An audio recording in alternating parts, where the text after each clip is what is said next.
Hello and good morning, everyone. Welcome to another edition of Show and Tell Live.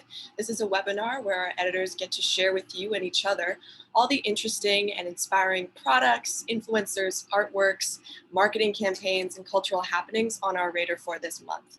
My name is Carrera, the Director of Culture and Consumer Insights at Fashion Snoops, and I will be filling in for Michael today. Today we will be jumping right into our links. So without further ado, I believe I will share my screen and we will start with Hago.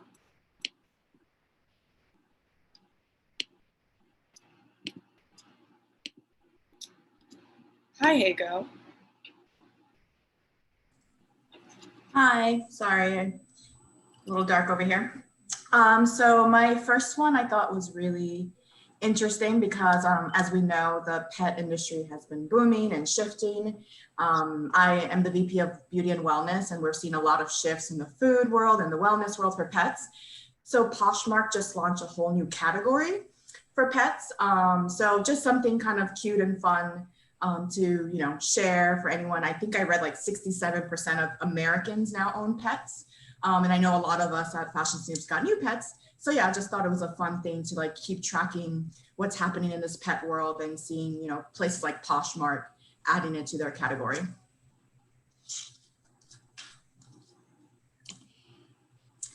And for the next one, I love this. So we actually featured this maybe a year ago for their 3D printing, but now Formula One has created their own line of fragrances and they've created a video for it. So if you know us at Fashion Snoops, we love to incorporate our moods through video. So I thought they did a great job at really showcasing not just, the car, but what it smelled like. A lot of their inspiration was obviously coming from the cars. So it has like this kind of metallic, they described it as like modern metallic twist on classic woody scents, accords of burning rubber and salty asphalt. So just thought it was a really interesting way to, showcase fragrance. So we can play the video. It's really amazing.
Yeah, so that's it for me. I just love that, also seeing these other industries that you don't really expect, like the pet world with the wellness world, the car world with the fragrance world. So just a fun one to see. And that's all I have. Yeah, that's fascinating, Hago. I think one of the impacts of COVID-19 has been, of course, like the physical lack of smell from the virus, but also, the not smelling, other people's homes or public space, not being able to walk into stores or perfumeries. I think we're all kind of craving scent. As because it's been deprived of us both, physically because of the virus and also, just culturally because we're not going outside anymore. I love this. I think it really captures the intensity of it too. Yeah, love it. Thank you. Yeah. All right, up next we have Chelsea. Hi, Chelsea. Hey everyone, I'm Chelsea. I am a youth editor here coming to you from my apartment in Brooklyn. So the first link I have here is a video, and it's about this store in Stephenville, Texas called Slim Pickens Outfitters. So Claire, if you just want to pause the video, I'll explain it, and then I have a little snippet that we can watch. So this is the first Black-owned outdoor shop in America, and it's owned by Jamaica Dawes and his wife Heather. So this team, the Outbound, did a full video on them because they were severely affected by COVID. Their business has been struggling because of the effects of COVID. So they did this video to sort of raise awareness, and they made a GoFundMe for them. And I just think this is really important. Internally, we've been talking a lot about diversifying the outdoors, and this is really another sort of layer of that. And Jamaica talks about this, about the idea of diversifying ownership as well. So if you want to go to 1325 of the video, and then we can watch just like 40 minutes or 40 seconds until 1405. I just love what he talks about here.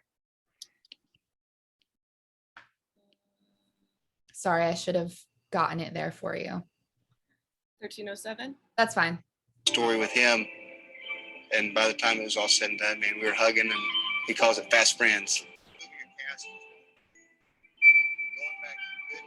When you come in, we want you to stay a while, whether you buy anything or not. We want you to take away something from here. Let your guard down a little bit. One story a lady shared with me is across the street is a courthouse, and when she was a kid, she used to look down here at this drugstore. Well, down the hallway from the window that she looked down at this place was a bathroom that said whites only. So she came and started crying and said, I think about that little girl now, and then the woman that I am today, talking to you, who's inside owning a business in this town. People are diversifying the outdoors, and that's great. And I'm part of that, and I'm going to continue to promote that. What I see is that there's still a lack of diversifying the outdoor industry, because that's talking about ownership. I want to build this up to a point Go ahead and pause it. that I can pass this on generation. I just love what he said about diversifying the outdoor industry and how ownership is a big part of that, and how that's something that he wants to continue to promote. So they did raise a lot of money for their GoFundMe, so that's great. And hopefully they can continue to keep the store open. But I would highly encourage anyone to watch this whole thing. I think it's about 15 minutes, but it tells the whole story of the store, and it's great. I really loved it. So wanted to share that. That was my first link.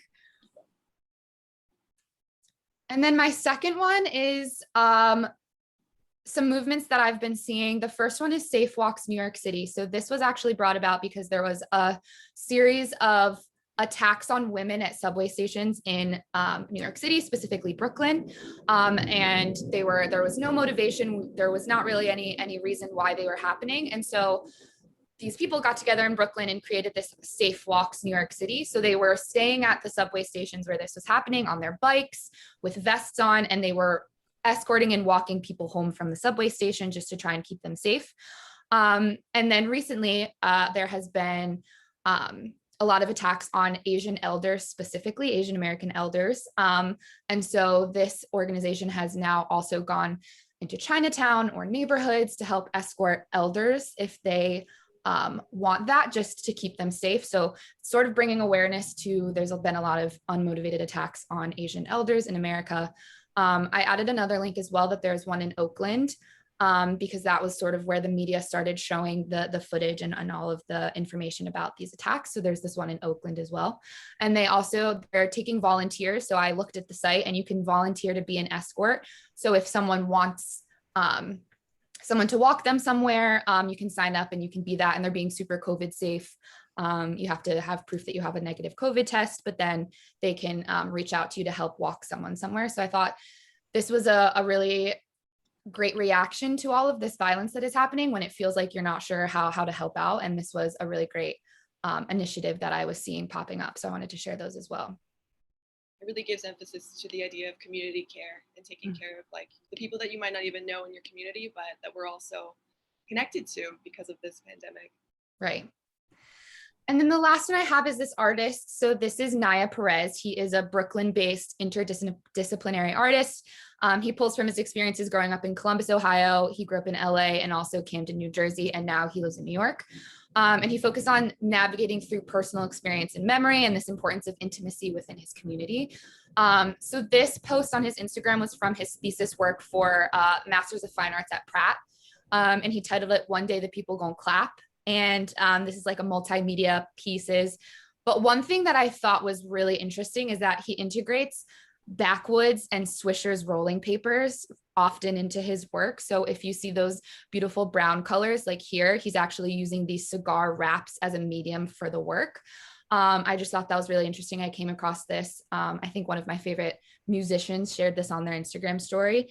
And that's how I saw it. And so I love that the work is sort of pop arty, but it's also very intimate and it's really, really personal to him. And then I just love that integration of these interesting sort of mediums. He also uses Metro cards often or maps in these works, but then they're somehow sort of still like hidden within, and it looks like they're just exactly what they're supposed to be. So I just wanted to share. I think he's really great. Thanks for the links, Chelsea.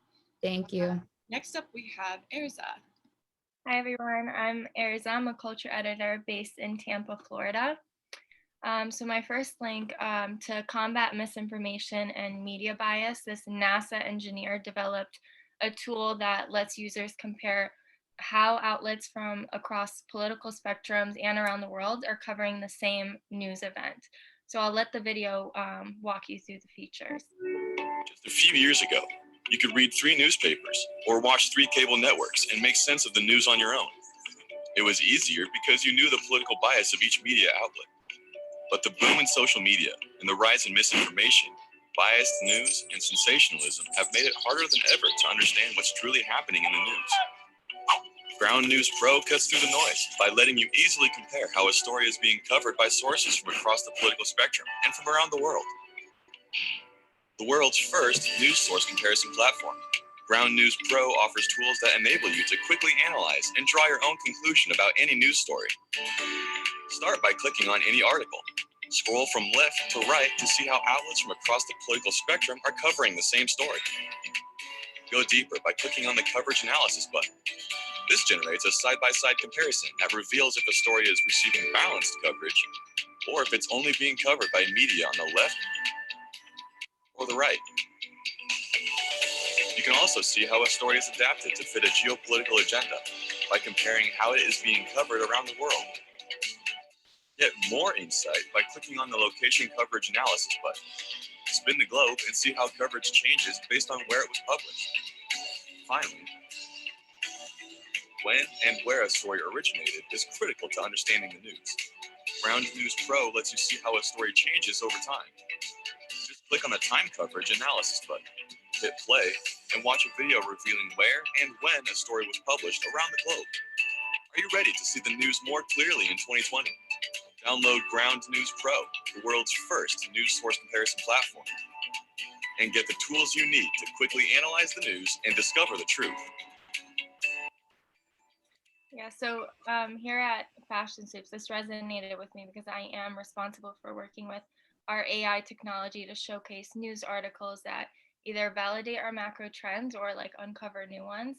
So I see hundreds of articles a week, and for the last like 3 years, I've had it ingrained in my training that I must be careful with extremely biased news and try to keep it as neutral and matter of fact as possible, which is extremely hard to do with the media that we have today. So something like ground news is definitely important and crucial. I love this example. I think I'm going to download it. I'd love to see a partnership between Facebook and a site like this. Yes, definitely. Solve some of those issues.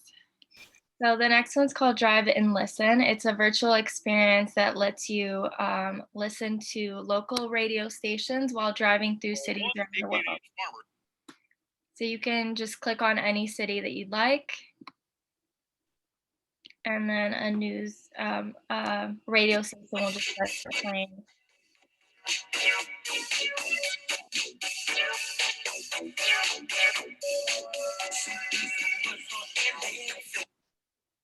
Maybe try a different city. It was working. Oh, okay, there, perfect. So you can just click on any city that you'd like and you can drive through it. You can go faster, but you can listen to the actual local radio stations that that city has. So this student created the platform after he found himself missing his hometown, and he took these videos from YouTube channels that drive around cities. And this isn't the only platform bringing back the mundane. There's this website called Window Swap. I think someone had shared it in the past here at Show and Tell, but it lets you gaze out of other people's windows in real time all over the world. And there's even websites that mimic the sounds of the office or your local bars. And so through sight and sound technology, like we are really seeking to be transported into like these normal surroundings that we once took for granted. So it's pretty neat to see all these things pop up.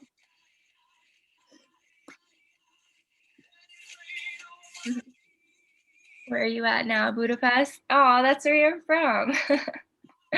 Instagram and Twitter. It's fascinating. I mean, it definitely makes you feel like, you know, those wonderful moments when you're driving from like from an airport to your hotel and you're really getting the first view of a city. I mean, at least that's the nostalgia I got. This yeah, definitely. There's something very therapeutic about just driving around and listening to music. Something we don't really get in New York City, but so this last one is called, it's this TikToker that pitched this fake marathon called Home Run Marathon in his TikTok video. And in just 1 month, over 34,000 people signed up. Today I will never forget. Sorry, keep going. All good. We can just watch the video to see how it went. Yeah, thanks to 34,477 TikTokers who pretended to run a marathon that didn't actually exist. Here's how it happened. Back in 2013, I had this friend who was always bragging about running marathons. So just to mess with him, I made up a fake marathon with a bunch of my friends, and we ended up in Runner's World magazine. Then a few weeks ago, I posted a TikTok about it, and 34,477 of you were like, let's do that again. We printed out fake running bibs, pretended to stretch out, and took pictures and video of ourselves pretending to run. You can do it, Greta! You're almost done! I know the internet can be a cesspool of negativity sometimes, but it's stuff like this that reminds me of how great it can be too. Yesterday was this incredibly fun day of watching people all over the world take this silly spark of an idea and bring it to life with their own unbridled creativity and joy. You guys made fake aid stations and even set up fake medical stops, which was good because there turned out to be a lot of fake injuries. You even simulated multiple fake finish lines. It was magnificent. I was a big fan of TikTok already, but yesterday was proof of what can happen when we use this platform for maximum chaotic good. So if that sounds like something you're into, hit that follow button because we are just getting started. Yesterday was a day I will... Yeah, so I honestly, after watching this, I'm like, I don't see why active brands don't jump on an initiative like this. And it's just so simple, and it's really like a genius idea to get everybody out there doing something fun. I love this term of maximum chaotic good. I love that. The TikTok really is that. It's just kind of like inexplicably people coming together to make this weird thing. And it just always makes you smile. So thanks for making us smile with this again, Erza. Thank you. All right, next we have our co-founder and president, Lily Barelovich, who's going to introduce us to a wonderful platform called The Vogue.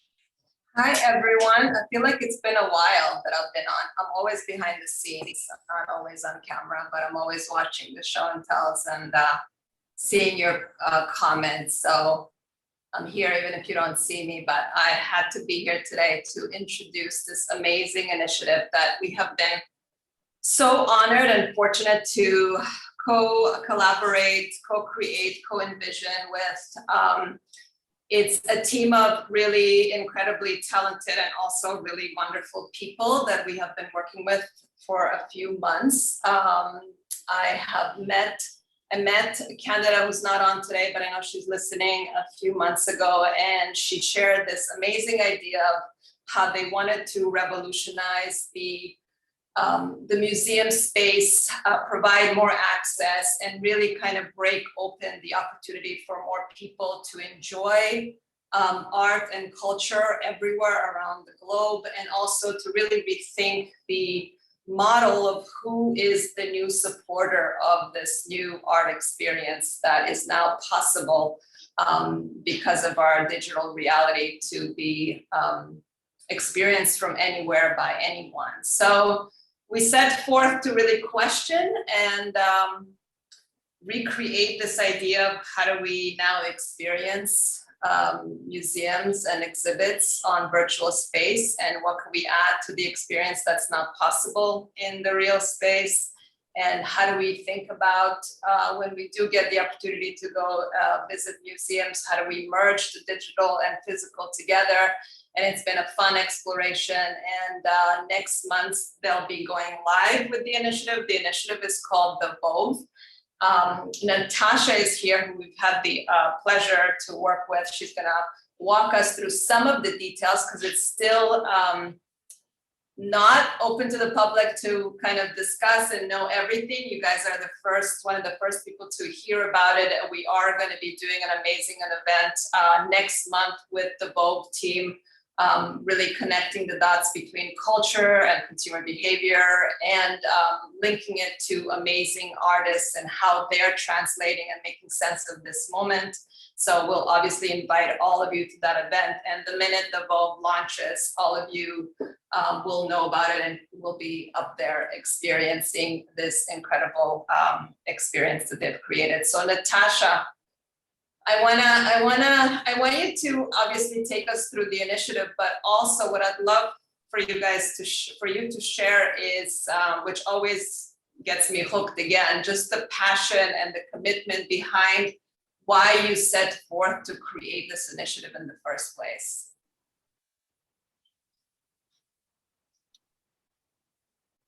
Sorry, I was on mute. Thank you, Lily. It's a pleasure to be here with the Fashion Snoops team. I think you encapsulated it really well. Our mission is to democratize the museum and gallery space, specifically the public institutions. Ironically, they're funded by the public, but a lot of the public don't feel like it's their own. So that's part of our mission, as well as simultaneously to raise funds for these institutions that really need us now more than ever. So we came together with Outside Contemporary Art Fund to found the VOV. And I can talk you through a bit about it, the journey and where we are today, whilst you kind of see what an in-gallery virtual experience is like. So founded on an urgency to support the arts during this critical time, the VOV is a new virtual ecosystem presenting monumental exhibitions for you to enjoy live and on demand. For the first time, museums and galleries are joining forces on one centralized platform, demonstrating unprecedented solidarity to generate funds for the creative sector, whilst also making culture more accessible than ever. For the VOV's inaugural season, we have brought together 15 of the UK's leading public museums and galleries to join forces and revive seminal exhibitions from their archives. This is a momentous occasion for the sector, truly a world's first. The institutions coming together sets a precedent and the standard for being united during times of uncertainty. In essence, a leading example of how the cultural sector is stronger together. Our mission is simple: to create new and innovative ways for museums and galleries to engage and grow their audiences online, while simultaneously raising funds to support them. The VOV debuts our new next generation philanthropic model. As firm believers that the arts can mean something to everyone, the ambition is to transition from the few to the many and reach truly global audiences with outstanding paid-for content that creates long-term sustainability for arts funding. The question we're asking goes beyond simply how to connect with audiences whilst museums and galleries are closed, but further to how can we harness the latest that technology has to offer to break down barriers to entry to the arts, whether they be geographical, financial, or otherwise, and engage a truly global audience, making the arts more inclusive than ever. At Visualogical, which is the collective that I co-founded, we are practitioners of techno-shamanism, which is the endeavor to bring the human spirit to the often void digital realm. Ensuring a meaningful, ethical, and sustainable user journey was therefore central to the creation of the VOV. We have researched the most effective user journey for a world of people who are longing to experience culture in a social setting. Our solution is what you see in front of you. It's the first social exhibition experience of its kind, sparking conversation and promoting meaningful connection during times of distance. Visitors can explore never before seen behind-the-scenes content and enjoy a unique program of live events and experiences that will take place within the virtual galleries themselves, ranging from live gallery tours and panel discussions to collage making workshops and the first ever live drawing class of a digital avatar. We have worked closely with the directors and curators to create bespoke virtual galleries for each institution, ranging from exact replicas of their physical space to other institutions creating fantastical otherworldly environments that couldn't possibly exist in the physical realm. It's our vision that one day, each museum and gallery from around the world will have their own digital extension or a virtual wing on the VOV that they can program time and time again, just as they would one of their physical gallery spaces. We have therefore designed the VOV to be a boundless vessel of potential, not only to complement their in-gallery program, but to also serve as a bridge to expand their physical presence into the ever-evolving digital landscape, creating a symbiotic relationship between the two realms. The VOV is therefore not a short-term emergency solution to the current cultural crisis, but rather it aims to provide the foundation and long-term scaffolding to reinforce and grow the cultural sector's online presence worldwide indefinitely, with the ultimate aim for institutions to always be at the forefront of technological development. To pull this off, we knew we had to engage specialist collaborators, and we are delighted to be working with the Fashion Snoops team to realize the full potential of this endeavor. We're launching next month with what we are proud to call a fantastic program of artist exhibitions and institutions, and you can sign up to our newsletter on our website, thevov.art, to receive the latest updates and announcements. Thank you. Thanks, Natasha. So we're super excited, and we can't wait to invite all of you to take part in this experiment, all of us coming together. And I think the beauty of this is going to be not only the fact that we can visit all these incredible institutions, in digital space, but also going behind the scenes, getting to meet the curators and the artists and hearing the backstories, I think will be so refreshing and not available or not as possible in physical space. I know that was something that you all were really passionate about. So we're excited to have it come to life, Natasha and the VOV team. Thank you. I see people in the chat excited about, returning to the museum in some sense, or, how excited they are to get back to inspiration. So I see some questions up there. The raising money is for the institutions and the artists, so not all the funds. Natasha, you could speak to that because I think it's interesting. And we explored the model of, is this about, obviously we want to raise funds for these institutions, but we also want this community to just grow bigger and bigger. So it's a donation model for now. That all of it. Natasha, do you want to answer where the money goes to? Yeah, exactly. So it's a donation model for now to really grow this audience and to test the different ways that institutions can have paid for content, which is a first for all the institutions. So all the funds that are raised will be split evenly between the 15 participating institutions. This is our model for season 1, but then hopefully with more institutions and more viewers, we will transition to a subscription model that we've seen in other cultural sectors, such as the film industry with Netflix and the music industry with Spotify. So this is the long-term ambition, but our kind of short-term goal is to just gain that momentum and community. So we're going for an opt-in donation model first. Great. Well, we're almost there, Natasha. Hang in there. I know this is where the rubber meets the road, but you guys are doing amazing, and we can't wait to see it come to life. Thank you. Up next, we have Mallory. Hi, everyone. I'm Mallory. I'm a beauty editor presenting from Connecticut. And my first link is very much in keeping with some of these virtual interesting realms like the car and like museum galleries. So it just goes to show how as a society we're yearning for these manufactured digital experiences. So this is a great New York Times article about this new trend, the next generation of ASMR, if you will, where you have these YouTube videos that are these soothing settings like a cozy library or maybe a coffee shop. There's the ambient noise, there's the sound, but they just run for sometimes hours. And it's just a really interesting exploration of how people are using these in the background. If you want to just put this on for a moment, this cozy van ambiance.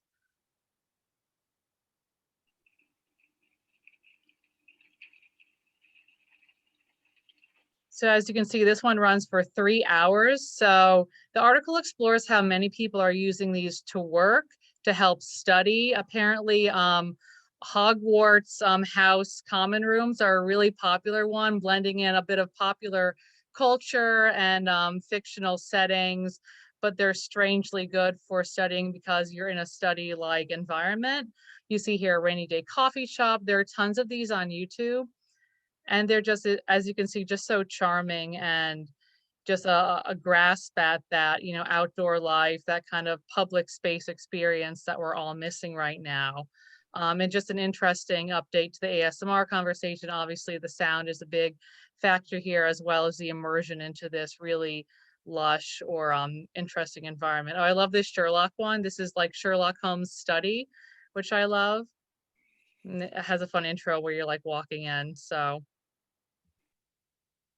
but yeah, the great self-medicating media, that's a great tagline that I definitely resonated with me when I was watching some of these videos. And it's just interesting because I don't know if anyone's familiar with those Yule log videos that they do around the holidays, but I found myself this year putting those on to work with. And it's just something about the replication of like this cozy environment, and the sound was just very soothing. So that's my first link.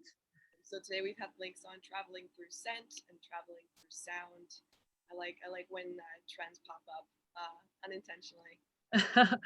Agreed. And so my next batch of links, I've only highlighted the ones that we need to click on, but they're all related to cereal of all things. Just kind of an interesting point, because I discovered the other day that one of my favorite cereals, Grape Nuts, has been out of stock in almost all US grocery stores for months and months and months. And I did a deeper digging into this. And apparently, not only has cereal had this massive boom this year, but also Grape Nuts and certain cereals in particular have just been out of stock. And I've linked several articles in Show and Tell in the links that you'll receive that go into exactly why cereal has been so big, why it's resonating with consumers. It has a lot to do with not just convenience and affordability, but the nostalgia of it, and also returning to, you know, different kinds of food trends.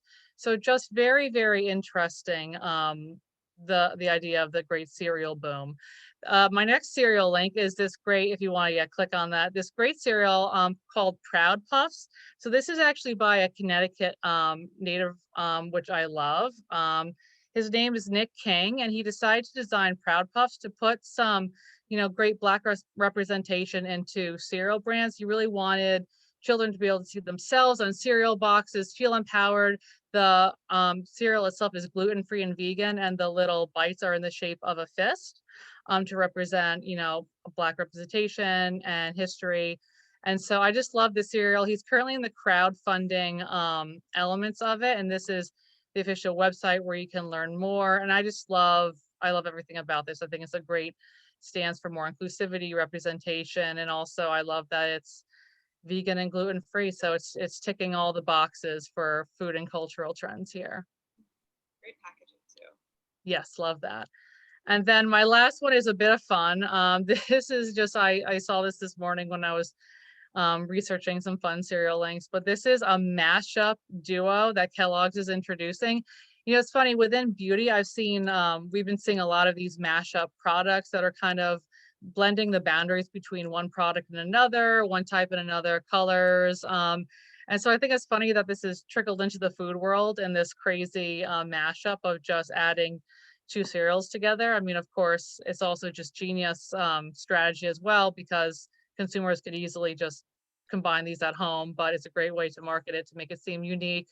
And it's just fun. So that's my last cereal article for today. There are some more in the links that you'll receive that aren't highlighted. I encourage you to check them out and enjoy your morning bowl of cereal. Yeah, everybody loves a crossover episode, so. Thanks, Mallory. Yes, as Mallory said, we will be emailing these out, so you'll be able to dive into all this cereal content in your emails after the show. So next up we have Hallie. Hey, Hallie. Hi, everyone. I'm Hallie. I'm the Director of Accessories. So I wanted to show and just share Coach's Fall Winter 2021 collection that debuted at New York Fashion Week. You can click on the link and we can let it run, but you can mute it. This is a great example of how brands are adapting to this new reality of pivoting to these more digital shows rather than the typical runway experience. And I thought it was a really clever and exciting way to do it. So yeah, you can let it play and you can kind of get the feel of it, but definitely go back and watch it. So they called it Coach TV. It's a fashion film. It debuted on IG Live, and it really taps into this like current cultural moment. It starts, obviously, you see Michael B. Jordan sitting on a couch. He's just mindlessly channel surfing. We've definitely all been there, especially over this past year. It's also kind of commenting on our short attention span, because as you'll see, there are these like little vignettes. So you'll see throughout the 9-minute video featured here that are kind of actually going through all these TV channels. So there's a 10-minute film. You'll see it ranged from the Home Shopping Network to Friends parodies, as you'll see, to these more iconic movie interpretations that kind of really runs the gamut of television genres. So I love what's so stylistically refreshing about this for a fashion film is this indulgence in nostalgia and pop culture kind of crossing over with fashion. I actually found out about this like Coach TV from, I follow like comedy writers, and they were actually tapped to write these little like clips for Coach. So I just thought that was a really fun kind of cross collaboration. And I also just love the brand's choice of collaborators. So it's ranging from models to artists to influencers to musicians. And each of the clips that are featured in this film, they all have their own videos that you can actually go to as well. So I pulled out some of my favorites if you want to go back to the links and just click on the two there. So the first one here is Ricky Thompson. He gained prominence, especially in this last year of quarantine, because he has his amazingly they're really well choreographed, motivational, uplifting videos. And I love how they translated that energy and his kind of like niche to him like being the host of a home shopping network. So it's really expertly displaying the bags. It's giving you like nostalgia and fun, but kind of crossing over that influencer current type to the Coach's interpretation of what his channel would be like. So I also love that it's a great way to show off the product. It's way better than like the static runway imagery that we've been seeing. The next one is my favorite. I feel like a lot of us have seen this one. It's the Megan Thee Stallion, which is obviously a Mean Girls parody. So it kind of also falls into her like hot girl persona. So I love the way they chose to display it and how cleverly they crafted all of the influencers like little vignettes or TV shows or channels. So there's so many more vignettes and like little videos you can go to. If you watch the main one, every single channel that has a feature actually has its own like longer video that you can look at. So it's actually like you're flipping through the channels because you're only getting a small snippet of them. I think it's just an interesting way for a show to, or a brand to like show their runway collection. I feel like it's way more realistic seeing the clothes on like people actually doing stuff rather than just like walking down the runway. I love this way of storytelling with a fashion and a pop culture lens. That's a sweet spot for me personally, while also tapping into that nostalgia of just like your favorite and iconic shows or movies or things that make you feel comforted during this time. So I just am excited to see how brands will attempt this kind of crossover or this kind of showcase going forward, and seeing the ones that are going to fail and ones that are going to succeed. But I thought this was a great example and it was really fun. Breaking the tradition of the runway show has really given us some experimental ways of dealing and showcasing a line, and I love to see it. This looks awesome. Thanks for sharing, Hallie. Next up, we have Amanda. Hey, Amanda. Hi, hi everyone. I'm Amanda. I'm a home and interiors editor here at Fashion Snoops. So my first link today is this really great Instagram community platform called Send Chinatown Love. So this is a really great new initiative, relatively new, that was started during the pandemic to really just help neighborhoods in Chinatown, the community there, especially the homeless community and the elderly community, really just stay above water during the pandemic with a lot of, different amounts of food scarcity and dealing with being shut in and, losing jobs left and right. So this community came together to really just help these people out who need help. And they help, mom and pop shops and restaurants too that are struggling in this situation. So you can just kind of like click through this post a little bit, and it just gives you a little information about the initiatives they have, this gift and meal program for one. And it shows you how you can, donate and what your donation looks like, and how they through and through are just supporting this community, from where the donations go and how the money is spent, and the people that they get to help. So if you want to click out into their profile at large, you can see that this gift and meal program is just one of the many different initiatives that they have.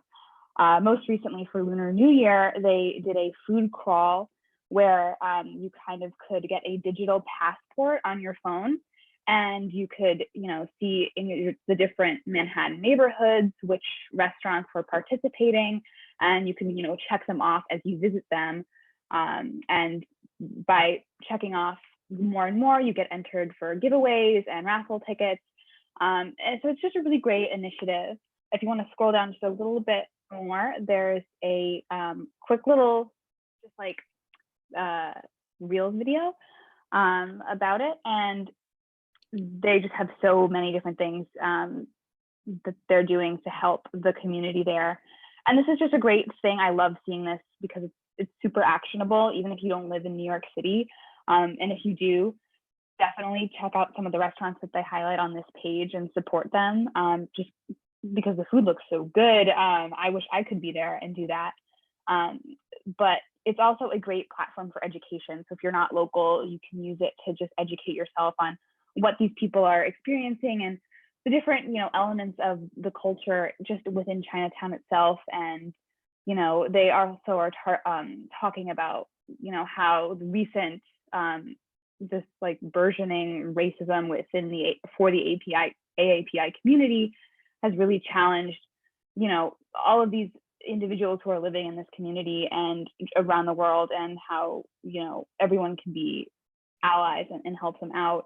So there's just so many great resources that this page offers for anyone who wants to get involved or just participate or just learn about the different restaurants in their own communities that are great places to support. We're having a little bit of trouble hearing you, Amanda. I wonder if it's because of your AirPods. Okay. Yeah, I can try to disconnect from them. Just give me a quick minute. I hear Amanda fine. Oh, it's me. Yeah. Okay, Amanda. Oh, okay. Sorry, everyone. Okay, so I'll just continue. So my next link is also education related. So the Slow Factory is another great initiative, a great community platform that talks a lot about everything from fashion injustices to social injustices, and is so deep and so broad. And they recently launched this open education initiative, and this is going to be their spring semester lineup. So this is the second round. So if you haven't heard about it from the first round, it's this really amazing open and equity-centered education initiative for Black, Brown, Indigenous, and minority ethnic communities. And all of the classes are taught by Black, Brown, Indigenous, and minority ethnic scholars, thinkers, and educators. So it's just this really amazing, inclusive, equity-centered initiative. And that is open and free for everybody. So, if you wanted to learn more about these amazing topics that are, featured in their lineup, which are, like they said in the opening slide, these aren't the things that you're learning in school. They're really fabulous topics that are really important right now. And they're just open for anyone to learn. And, a frequent question they get is, if you aren't a BIPOC community member, can you still take these courses? And the answer is you can. It's just that Slow Factory recommends that if you don't fall into that, their target audience for this course, then they do recommend that you just make a donation so that they can continue to offer resources like this to the communities who really need it the most, and the communities that they just really want to serve. But this is just such a great initiative, and I wanted to highlight that if anyone is interested in learning more. So then my last link is this really fabulous virtual experience called the Obsidian Experience. So you can just kind of click through the simulation here. It tells you to scroll to enter down and look more into it. but what this concept is that in honor of Black History Month, the Black Artists and Designers Guild has launched this virtual experience with the help of 3D rendering technology, and 25 Black designers created a series of unique and expressive spaces that all together embody a much larger discussion on what the future of the Black family home will look like. So as they describe it, this Obsidian Experience is a virtual concept house. It represents this inaugural initiative designed to invite new conversations about space of the home and how it's a place of thriving for 1 million Black families. And this is the first iteration, and they're going to be touching on, through the different room spaces, 7 core values, which are wellness, identity, sustenance, legacy, dwelling, and ancestral features. And it's all, guided by the belief that Black futures are equitable, sustainable, and liberatory. And that's what all of these designers kept in mind when creating this really, really beautiful space, which is super interactive. You can walk through it and see all of the different rooms. It's huge.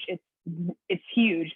So you could spend so much time inside of it. And every room is designed by a different designer or design team. And there are so many spaces, outdoor spaces, indoor spaces. The bedroom spaces are incredible. They have meditation centers, and it's just like completely breaking down, like, this is like, it's just an amazing feat of creation. So I guess please take a tour of this space, even if you're not in the home or interiors world. If you just want some inspo, if you're redoing your own house, this is really amazing. There's so much thought that was put into this, and really just is great to shine a light on these amazing Black designers and creators who are a part of this initiative. The attention to detail is truly astounding. It's really fantastic. Just a note to the audience, I think we will go over time today. If you have to log off, of course, that's fine. We post these meetings to our YouTube channel, but we'll just keep going in any case till the end. Up next, we have Jenna. Thanks, Carrera, and hi everyone. I'm Jenna Garasio, and I'm the Director of Content Strategy here at Fashion Snoops. So kind of going in line with Amanda's last share and the virtual experience. While a lot of us obviously knew that last week was still kind of fashion month, at the same time, it was also crypto fashion week. So wanted to share this concept that we came across. Essentially this idea, so crypto fashion week was kind of this assembly of this kind of avant-garde community. So they had different fashion designers, crypto practitioners, artists, and enthusiasts, and brought everyone together for a week-long event centered around blockchain-powered digital fashion. So I loved this concept. I shared this link that everyone will be able to access afterwards that kind of breaks down the entire concept behind the week-long event. But essentially, they brought together all of these different people into different runways, which were actually Clubhouse conversations, as well as these different virtual exhibitions. So there was everyone from founders at The Fabricant to DressX, which is one of the first digital fashion retailers. There were also some prominent contributors, writers from Vogue, etc. And I think it's just interesting, not only this idea of bringing kind of blockchain and digital fashion into this conversation, but also the fact, obviously, Clubhouse being such a buzzy term and concept right now, the fact that a lot of their conversations were all done in Clubhouse, I think is interesting as well. So in addition to this deck that kind of breaks everything down, not only to the concept, but also really what blockchain could mean in the future for the fashion world, as well as how digital fashion can inspire physical fashion.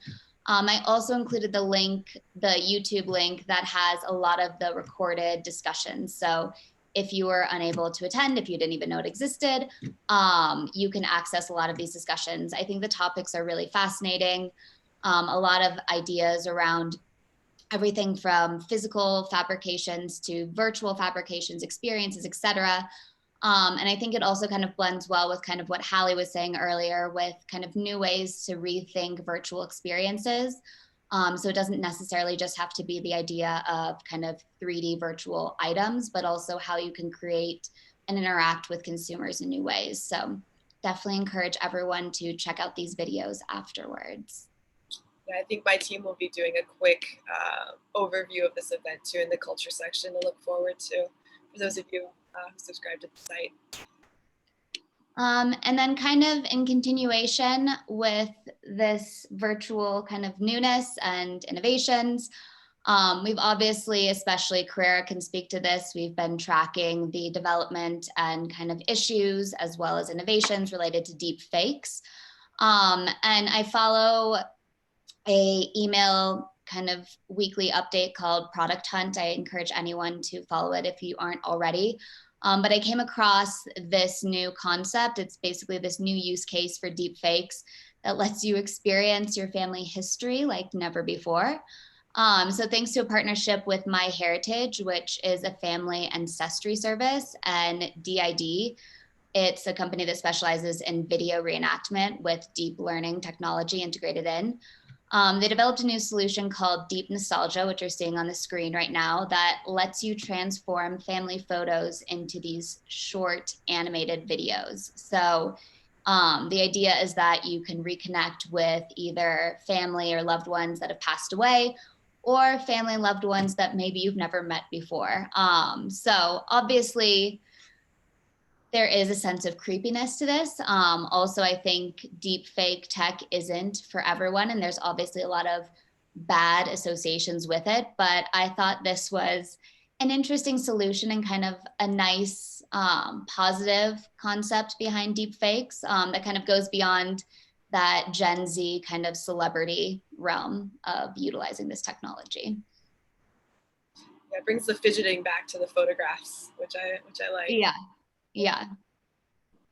And just to kind of conclude on that, I think I wanted to just add two options to startup companies that are focused on detecting deep fakes. So while obviously there's beautiful innovations like that can be used using deep fake for good, there's also majority of deep fakes that are used for bad and misinformation. So the two links I added here, I won't go into them specifically. They're just two different startups that are focused on debunking and identifying deepfake technology. So definitely something to look at and utilize if you come across the videos that you're questioning the validity of.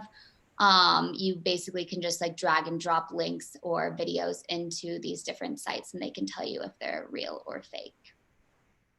So that's it for me. Thanks, Jenna. Yeah. Up next, we have Taryn. Hey, Taryn. Thanks, Carrera. Hi, everyone. I'm Taryn. I'm on the beauty and wellness team.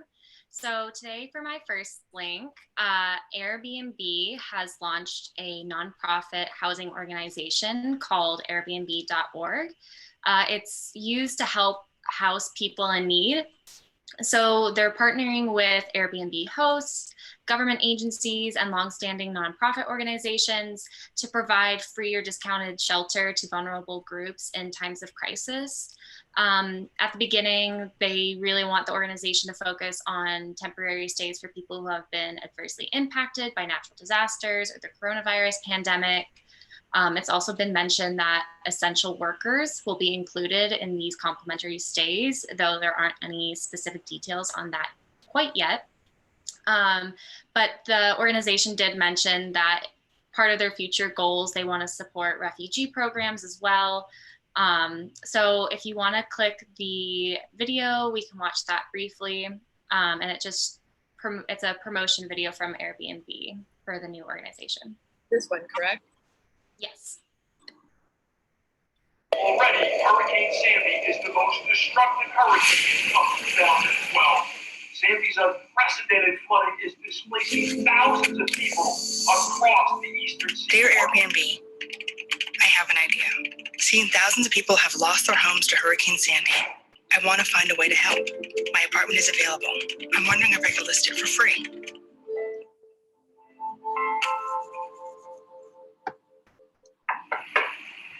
Where does the movement start? This one started with one host named Shell, one inspiring idea that went and inspired thousands of others to open their homes to strangers who need it most, creating a movement built by you, and you, and you.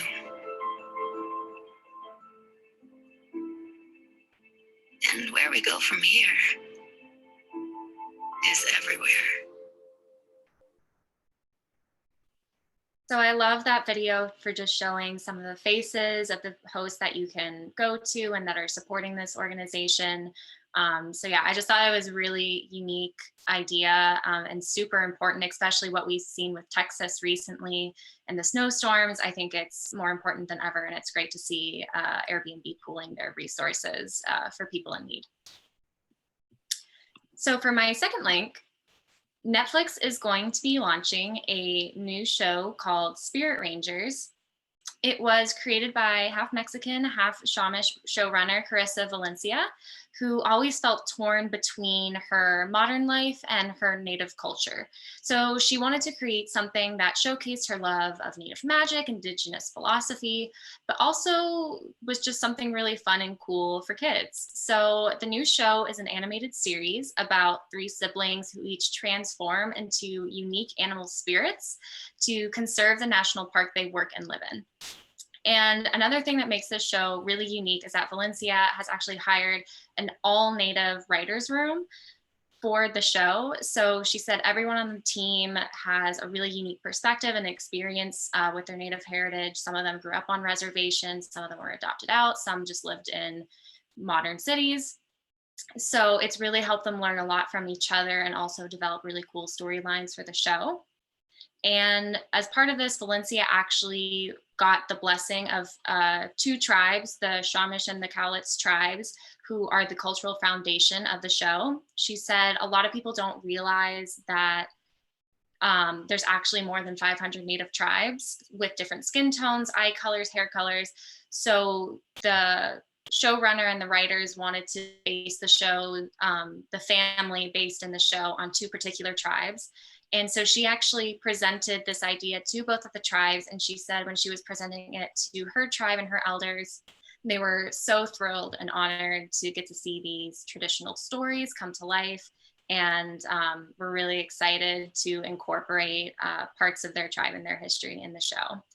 So unfortunately, Netflix doesn't have a preview of the show yet, but I think it's still in the early stages of development. But I'm really excited to see how the show turns out and who they cast for it. And yeah, I mean, it's something I definitely would have watched as a kid. So I'm really excited to see how they do it. It's awesome to see new narratives and cultural preservation, in a sense, really hit the mainstream. This is awesome. Definitely. All right, so I'm next up. It looks like we'll probably go over today by about 15 minutes. So if you have to log off, thank you for joining us. If you can stay with us, you are more than welcome to continue on our journey with us. So my first link today, I really got into the world of digital collectibles. My friend Michael is a big collector guy. He collects shoes, and now he's kind of foraying into digital collectibles. So one that I found that he brought to my attention that I found super interesting are these, I guess you can think of it as the digital version of basketball cards or baseball cards. And what specifically this is, and it's coined by the NBA, and this is the institution behind it. What it is specific video clips from sports history and sports moments present that you can purchase and own and trade and sell. So a clip might be, I have an example over here, an amazing game-winning basket, or it could be a steal or a pass, just really legendary moments in sports. And what you do is, where can I show you here? You can go into the packs, and you buy a pack of these digital sports clips, and you're able then to open it, see what you got. Maybe you got a rare one, maybe you got a not so rare one, and they all kind of have their own price. And you might be asking, well, how can this be sold out? It's not even a physical thing. It exists only on the internet. This is due to the blockchain. You can register things as, you can mint kind of a limited run. If you register it to the blockchain, you're able to verify that this is one of, 300 released. And you can also see on the card, let's say that there's 100 released of a certain, LeBron basket. It will have a number maybe from 1 to 50, and the closer you get to 1, the more rare it is, the more, specifically rare it is. You can see that you can buy these packs for $14, $9. A LeBron basket did sell at auction for $200,000. So always interesting to see where the new store of value is and how people are maybe investing or even playing with, digital assets. The next one I have is just a really fun little story. For those of you who are in New York, who have maybe visited New York, Peter Lugar is a steakhouse in Brooklyn that is, one of those fixtures of the city. It's got so much name recognition. They did, in my opinion, a genius pairing with Madame Tussauds wax figures. And because indoor dining is back, and I believe we're going from 25% capacity to 35% capacity, they are filling some of the empty tables with, some of the New Yorkers that we all know and love. So I thought this was like a really great example to show some New York pride. A lot of people left the city during the pandemic. There's questions of, how will we get people back? I think something like this is a really cute way to show, the spirit of the city, why you would want to live here, the magic that the New York holds. My next link is, actually, Jenna, we were on the same wavelength today, because I saw this. Actually, my same friend Michael, he sent me this on Instagram, and it's a deep fake of Timothée Chalamet as Cleopatra. And what's so interesting about it is how realistic it is, how really they are really able to render the most random people into the most random situations. And I bring this up a lot in show and tells. My video isn't playing. There you go. I bring this up a lot in show and tells, but I'm really interested in this future where you can cast anyone for anything. You can cast yourself, your friends, your cat, even as the star of a movie. And this might even be the way we watch movies from now on. Maybe I want to watch Pulp Fiction, but I'm I play John Travolta, and my mom plays, the other characters, who knows? But I think it's just becoming more and more,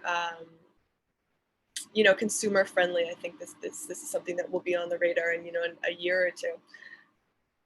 And then my final link today is this TikTok commune. So something that I noticed when I was scrolling through TikTok is this one site where they have this one TikTok page where they have established a commune in Tennessee, and they're basically just welcoming everyone. If you want to join, in their TikToks that now have millions of views, they're just come and join us. This is our address. We have a sustainable living commune. So I want to show you guys some of it. There's a lot of people saying, this looks like the beginnings of a cult. Other people are saying, wait, why do you have to poke holes in, people just trying to share their lifestyle? But there's a specific video I'm going to scroll to where they take you through their life. Let's see here. Remember these posts that we brought down with the trailer? We charred them in the fire to keep them from rotting. Stick them way down there. Now there's a platform. Voila, finished. Remember these posts that we brought down? So they show you some of like the sustainable practices. We charred them in the fire to keep them from. They show you some of the sustainable practices they use. So there's a lot of you guys. Rainy and wet day here at the commune. Hanging out, painting, we're playing pool. Sam is still working, and you can come be wet with us too at 8967 Galen Road, Lafayette, Tennessee. Join us. Rainy and wet day. Here at the commune. Be sustainable on a commune means to use the waste resources around you. The inner tube of a tire, turn it into a roof. It seems to work really well. And that's how we upcycle. Be sustainable on a commune. So it's pretty interesting. He takes you through daily life as a commune, being fully sustainable. And again, yeah, in so many of his videos, he's just saying, come join us, come live with us. We don't care who you are, where you come from, but we'd love to meet you and we'd love to have you live with us. So I thought that was a very interesting. I'll be watching to see how this develops in real time, almost like maybe an HBO, will it become a cult or will it become, the future of sustainable living? We'll find out. That's all my links for today. Up next is Melissa. Hi, everyone. I'm Melissa Moylan. I'm VP of Women's at FS, and I'm joining you from Los Angeles today. My first link that I'd like to share is about Clubhouse in fashion. Jenna had already mentioned Clubhouse a couple of times in her shares today, and I'm sure some of you are familiar with it, but I wanted to speak about kind of the initiative of Clubhouse in fashion, as well as what the platform is. I know I've invited a number of my colleagues at FS to join me on the platform. I've been on for about 2 months, I think, at this point. It's an invite-only app on the iPhone, and it's kind of like this interactive podcast that's really just gaining momentum. And what I find fascinating about it is that, first of all, I'm not someone that typically shares an app. So this is something that I think is really powerful, and I'm really impressed with my experience so far. It's audio only. This is an article about it and kind of about the different fashion personalities that have joined so far. So there's not that many visuals, but it's also kind of indicative of what Clubhouse is. So the features on the platform are super limited. Like, you get one small icon where you could put one photo and then you write a bio about yourself. And you could also then link it to either your Instagram or your Twitter. In all of these rooms that you would join, nothing is recorded. So it's unlike other podcasts in that aspect, but also anybody that's a member could join in on most of the rooms. So far, I've only been listening in on specific rooms in terms of fashion personalities. Virgil Abloh, Naomi Campbell, DVF are on the platform. I had the opportunity to listen into Sophia Amoruso, who we know from Nasty Gal, as well as Girl Boss. One of my favorite rooms that I joined, I don't even remember the name of it, but it was with this guy named Ty Lopez, and he's the owner of several retailers, from Pier 1 to Dress Barn to Models. And he just had such insightful things to share. Like, I feel like it's a really great platform for if you're an entrepreneur, if you are pitching a concept. There's a lot of Silicon Valley people on it, like Elon Musk joined, Mark Zuckerberg was on there. So I feel like even, attracting others from other social media platforms, that gives validity to it.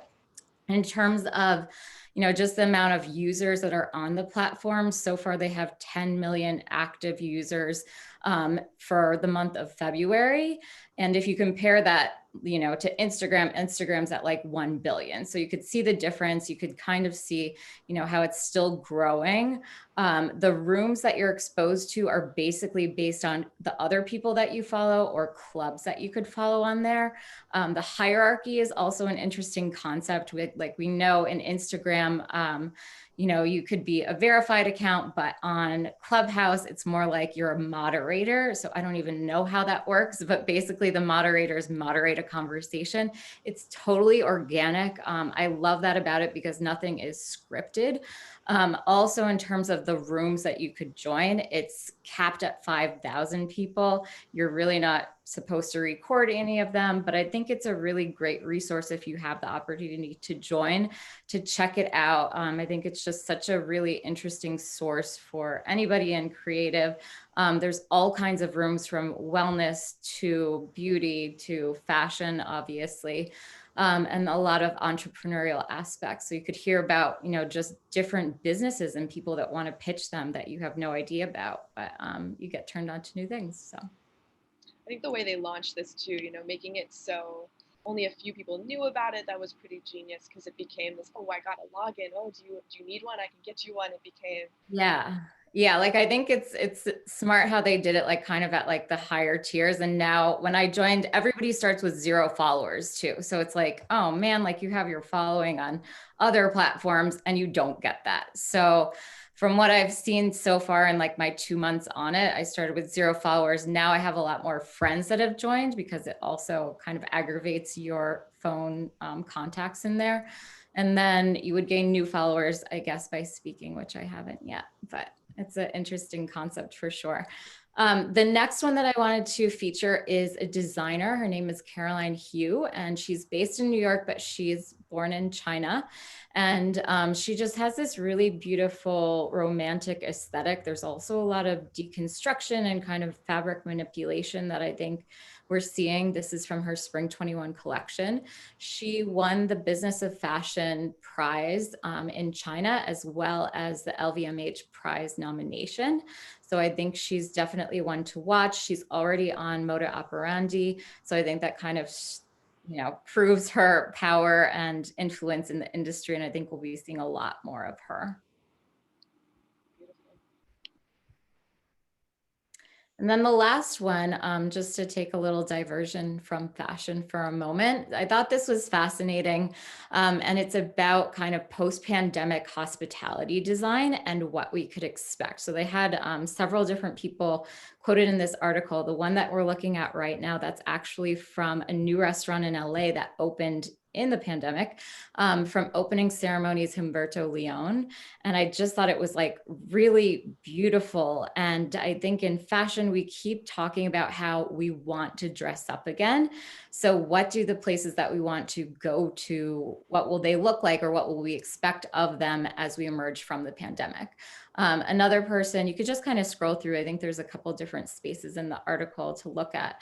But they also quoted Ian Schrager, who we know, of course, as a great hotelier from Hudson in New York, as well as Gramercy Park Hotel. And he kind of mentioned that everybody right now has fallen into this design trap in hospitality where everything's like Scandinavian minimalism. It's very modern, brass light fixtures and things like that. And the article was speaking to how we anticipate in hospitality that by spring, summer 21, or not 21, next year, it could potentially be like the Roaring '20s or the summer of 1967. And one of those spawned kind of this Art Deco influence. The other was like all about hippies and counterculture. We definitely see the tie-in with culture and politics right now. So I just thought it was really interesting that these places, they get us out of our element. You know, maybe we don't have our houses decorated like that, but when we're going out, we want a place that just evokes something that's new and novelty to us. There were a couple of places that they featured there. Like one was in the Catskills and it was like this maximalist space. There was also this one in Nashville that was like this psychedelic interpretation of interiors. And I just thought it was great because I really do feel, you know, that we are going to want to dress up. And I think that especially when we're going to go back into hotels and those spaces, we're going to expect more of the experience as opposed to minimalism. Thanks, Melissa. Great links as always. And our final presenter today is a new face for Fashion Snoops. Hi, Danny. How are you? Hi, everyone. My name's Danny, and I'm the women's strategist here at FS. And my first link is a brand that I'm currently inspired by. It's called Future Mood, and they create Aura sunglasses, also called metaphysical optics. And they're the world's first sunglasses that are proven to alter one's state through a combo of tinted lenses and color therapy. So they literally are mood altering and can help wearers feel different kinds of feelings like relaxed or energized, focused or refreshed, depending on the color that you wear. And the trick is the technology behind the tint. So the technology is called halochrome, and through the materials and coatings used, they can alter the wearer's mood by manipulating light and color. So definitely check out the website. You can see it's a cool vibe and has some cool imagery as well. And then the second link that's linked to it is just more of a connection and explanation around seeing more of these tinted sunglasses. And it's an article on Essence that I read recently towards the end of 2020, and it makes this connection between color tinted glasses and color psychology and how color can make us feel. So the writer Tyler cites how tinted sunglasses have been around since the 1800s with New York City based brand Moscot, and with a major uptick, of course, during the 1960s amongst hippie subcultures. And the writer also makes a point that we've seen tinted sunglasses more so recently because it can be looked at as like a remedy and almost like a change of tone for us in the midst of an uncomfortable world that we're currently living in because of the pandemic. It's this idea that maybe, you know, looking at the world through rose-colored glasses isn't such a bad thing and can be the exact antidote that we're really looking for. So if you're looking for, obviously, of course, as we know, at least here on the East Coast, spring and summer is coming up. So if you need a new pair, maybe check out Future Mood or just one with some tinted lenses. And then my last link, it was already actually covered by Erza. And so just another, shout out to the Drive and Listen link.